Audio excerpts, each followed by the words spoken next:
Hello, it's Shari here today, and I am going to be showing you how I made my Wizard of Oz theme slimline castle card. First, I'm going to start with a panel that I've cut with the largest slimline stitched rectangle die, and I'm going to be doing some inking on the background with my cloud stencil.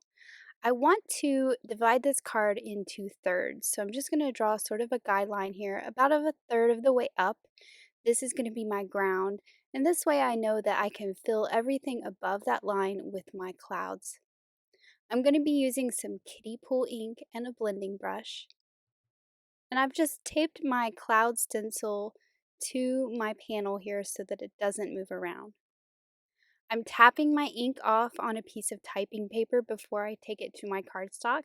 That way I have some of that ink gone and I don't have too heavy of an ink application. And once I have it looking the way I want, I'm going to take that stencil off. I'm going to turn it to a different side and shift it down. And then I'm going to do the same thing on each level. So basically, I'm taking that ink and pulling it up off the stencil onto the background, but I'm not completely saturating it, so it kind of goes from that kiddie pool color to a white before the next line of clouds start.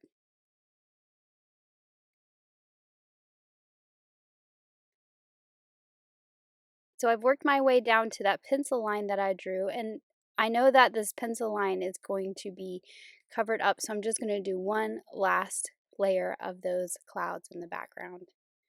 Then to add some texture, I'm adding some white metallic watercolor, just a few speckles in the sky. So they're not very obvious, but it just adds a little bit of magical shine to the sky. Now I'm going to work on the pieces that are going to be the yellow brick road and the ground around it. So I've taken that slimline die, I've cut a piece of sunflower cardstock, and I've placed my castle and my rainbow just for placement so that I can get this simple stitched hillside die exactly where I want it. Now I want the blue piece to be the exact same size as the yellow, so I'm just going to line them up and place that die right in the same place. Then I'll run that through my die cut machine and I'll have a blue and a yellow piece that are exactly the same size. I'm also going to take another white slimline rectangle and I'm going to cut the top of it with the puffy cloud border dies. And I'm going to be doing some inking on this, so it's actually going to be trees, not clouds. They're going to be purple. But I'm just cutting that so it's above my ground. Now I can mark where I want to cut this blue piece. So I put my castle there and I put the little door there so I could mark where the edges of the door are. And then along the bottom, I'm going to make two little marks 1/4 of an inch in from each side. That way I can connect these pencil lines and I can cut it with my paper trimmer and I can create a road that's larger in the foreground at the bottom and smaller in the background as it goes towards the castle.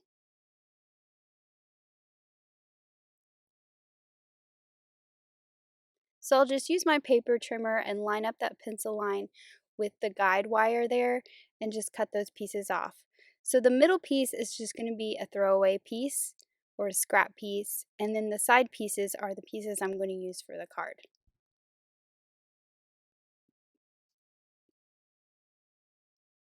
So now to make the yellow brick road, which was my very first idea when I saw this new brick stencil anyways, that this would make the perfect yellow brick road. And that is where this all sort of stemmed from. So I'm going to tape this piece to the back of that brick stencil. And then I'm going to do some ink blending through the stencil. I'm going to be using fossilized amber to do an all over stenciling.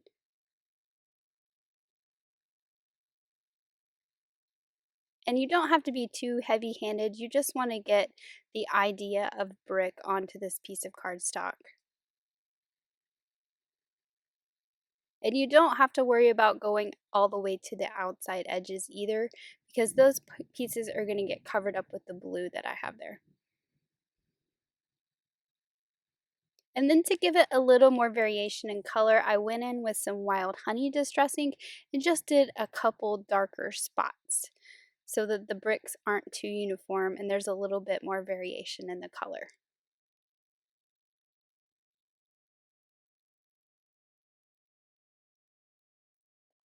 And then I'm going to pull this off and there is my yellow brick road. So you can see when you put those blue pieces on there, it's going to create the edges of the road going towards the castle. Now to work on these trees that are going to go behind the castle that I cut with that puffy cloud border, I'm going to add a heavy-handed layer of some picked raspberry. So I'm basically coloring this paper in that picked raspberry color. And then I'm going to do the top edges in seedless preserves. So I'm going to take my pencil and I'm going to sort of mark where the hill's going to go so that I don't go too far down because I still want to see some of that picked raspberry.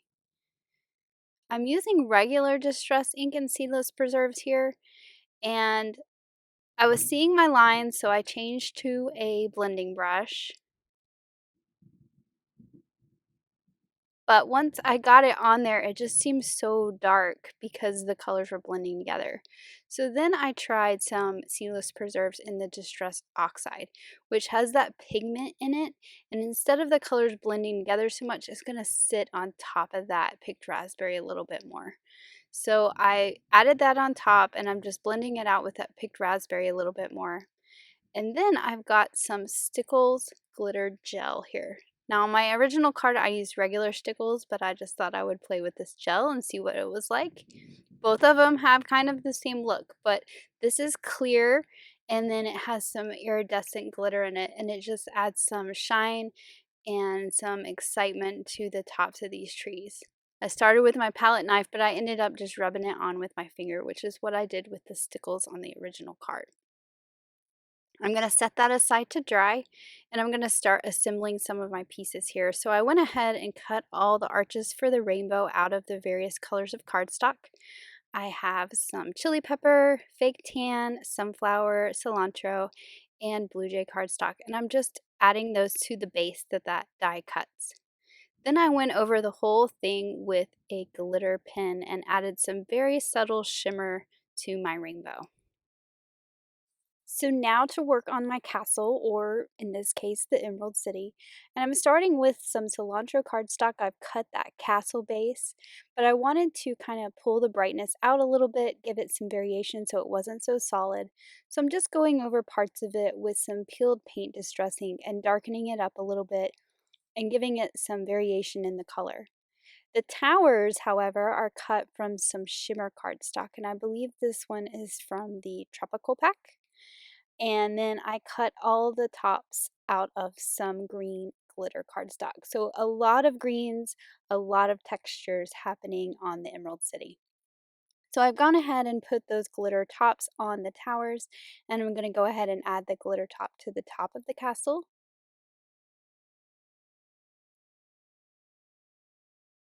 And then I'm going to do my door in two different colors. So I've got a door cut from some rainforest cardstock, and what I'm doing is I'm folding the door where that score line is, and I'm going to cut the door off. So I'm going to have the frame left over with no doors, and then I'm going to fit that frame over that door that's cut out of that noble fir cardstock that you see sitting there. So I'm just being very careful to cut along that score line so it's nice and straight.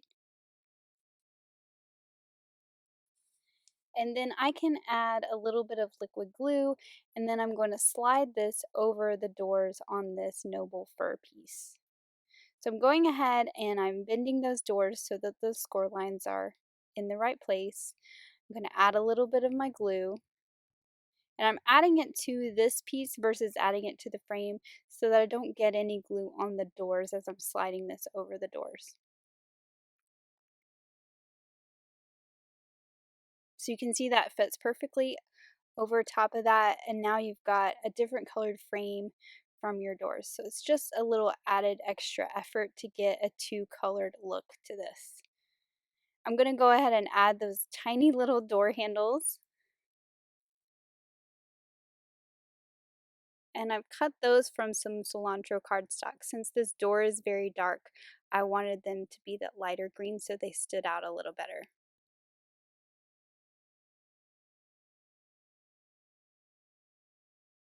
And I'm just using my embellishment wand to pick those up and put them on those dots of glue so that I don't get it all messy with my fingers.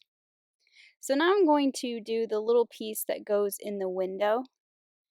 And I started out with my mustard seed and got it a little bit too dark, but this is why I started with a larger piece. So I want the window to kind of glow, but I still want it to have a green look to it because I wanted everything on the Emerald City piece to be green. So you can see I'm going to use that sort of top piece where I have lighter yellow, and then I'm going to pull in some Twisted Citron into that yellow.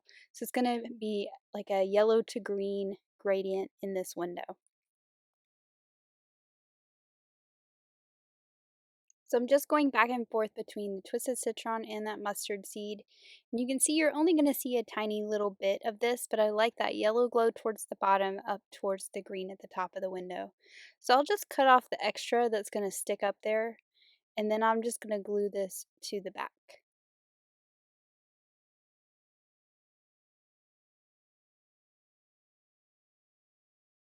So now I'm just adding a little bit of liquid glue to the back of that decorative frame. This is cut from some rainforest cardstock so that it matches the frame that goes around the door that's going to go below it. So I'll just add that, line it up with that opening. And then I'm going to go ahead and add the door. And I'm just adding glue to the frame of the door so that the doors can actually open if you want them to.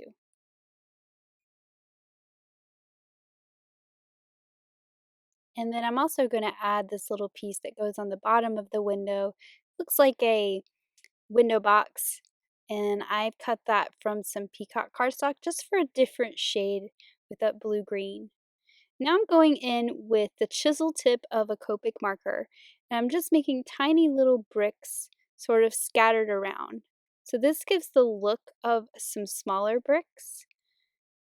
So it's different than my yellow brick road because we don't want the scale of the bricks to be the same in this scene we're creating. And I actually used two different colors of Copic so there was some variety. Now I've put a strip of foam tape on the back of each of the towers, and I'm just going to add those to each side. So now you can start to see how the different shades of green are going to work together to give you lots of dimension in the colors.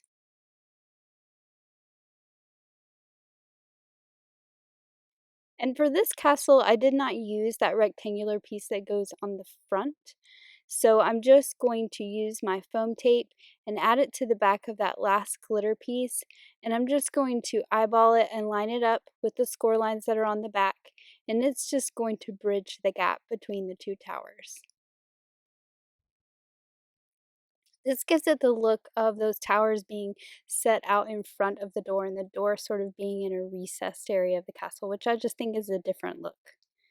I'm also going to add a couple of the little window frames. These are also cut from some rainforest cardstock.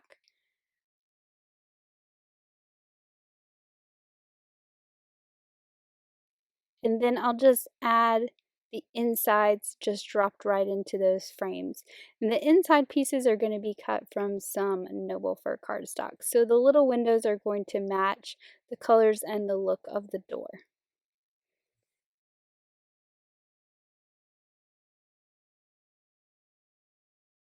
Now I'm going to assemble some of the landscaping pieces. So I'm using the little tree from the shadow box die as well as these little flowers that go with the shadow box add-on.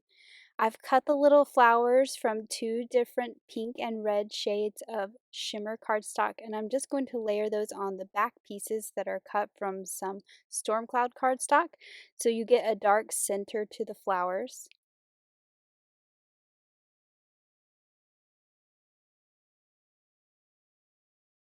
And then the trees, the tops of the trees are cut from raspberry cardstock, and then I use ground espresso cardstock for the trunks.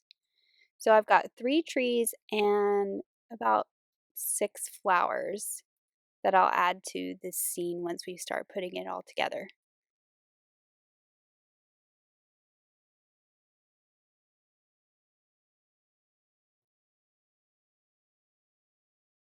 So now I can start to assemble all these pieces onto my card base. So I have a slimline card base, which is 3.5 by 8.5, and I'm going to put that cloud panel that I made at the very beginning right onto that card base. Next, I'm going to add the pink tree background that I worked on. I'm using lots of adhesive because it's a little bit warped from the gel, but I'm making sure that it's going to get stuck down nice and flat to my background.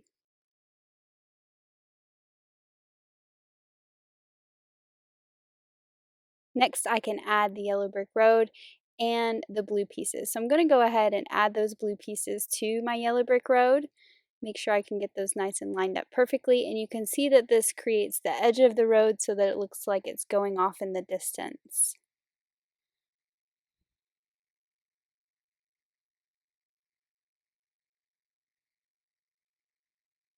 And then I'll just add that over top of that inked piece, lining up the very bottom edge.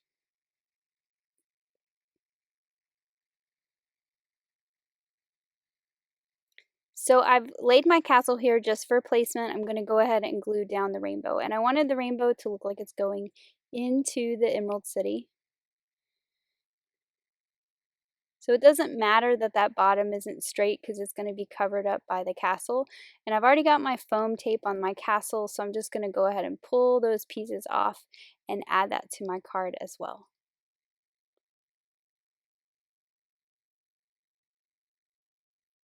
And then I can just trim off that piece of the rainbow that falls off the edge of the card.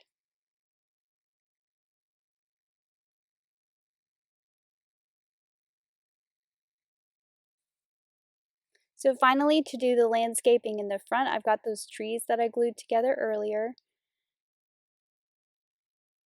And I'm just going to add 2 on one side of the road and 1 on the other. This particular one is kind of on that castle, so it sticks up, and then I just glued the trunk down to the ground. So I'm just holding it in place till that glue kind of dries enough. For the other ones, I'm going to add a foam square so that they stand up a little bit off that background and have a little bit of dimension as the scene comes towards you.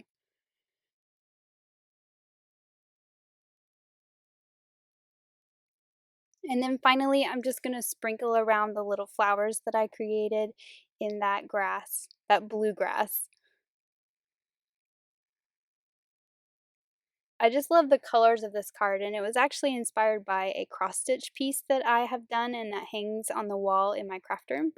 And that's where I got the idea for these pinky purple trees and the blue ground, because I didn't want green grass with an Emerald City. I thought that would take away from the green castle. And then here is my finished card.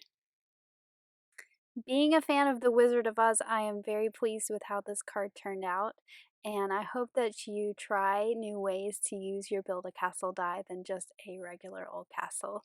Thanks so much for watching. Have an amazing day. Bye!